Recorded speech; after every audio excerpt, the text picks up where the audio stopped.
দেশের আইনশৃঙ্খলা পরিস্থিতি, মাদক চোরাচালান বন্ধ, সীমান্ত সুরক্ষার মতো বিষয় ছিল আইনশৃঙ্খলা সংক্রান্ত উপদেষ্টা পরিষদ কমিটির বৈঠকে। বৈঠক শেষে সংবাদ ব্রিফিংয়ে বিস্তারিত তুলে ধরেন স্বরাষ্ট্র উপদেষ্টা জাহাঙ্গীর আলম চৌধুরী। ত্রয়োদশ জাতীয় সংসদ নির্বাচনের প্রস্তুতি নিয়ে প্রশ্নের জবাবে তিনি বলেন, সুষ্ঠু, নিরপেক্ষ এবং উৎসবমুখর নির্বাচন অনুষ্ঠানে প্রয়োজনীয় সবকিছু করা হচ্ছে। চলছে পুলিশ বাহিনীর প্রশিক্ষণও। ক্রেডিবল একটা নির্বাচন, উৎসব মুখর একটা নির্বাচন, এটার জন্য যত ধরনের প্রস্তুতি দরকার সবকিছু নিচ্ছে। বাট সবকিছুর প্রস্তুতির জন্যই কিন্তু একটা প্রশিক্ষণ দরকার পড়ে।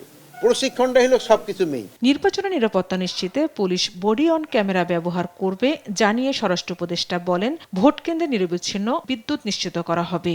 বডি ক্যামেরা ইলেকশনের সময় থাকবে। রংপুরে মুক্তিযোদ্ধা ও তার স্ত্রীকে হত্যাসহ সার্বিক আইনশৃঙ্খলা পরিস্থিতি প্রসঙ্গে তিনি বলেন, রাতারাতি পরিবর্তন সম্ভব নয়, তবে রংপুরের ঘটনায় জড়িতদের আইনের আওতায় আনতে নির্দেশ দেওয়া হয়েছে।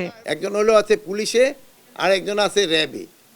তাদের এই মা এবং ফাদারকে হত্যা করা হয়েছে। এই জন্য আমরা অলরেডি ইনস্ট্রাকশন দিয়েছি, যেভাবে হোক তাদের যারা করছে তাদের আইনের আওতায় নিয়ে আসা। নির্বাচনের আগে যে এইগুলি সব বন্ধ হয়ে যাবে তাও আমি বলতে পারি না।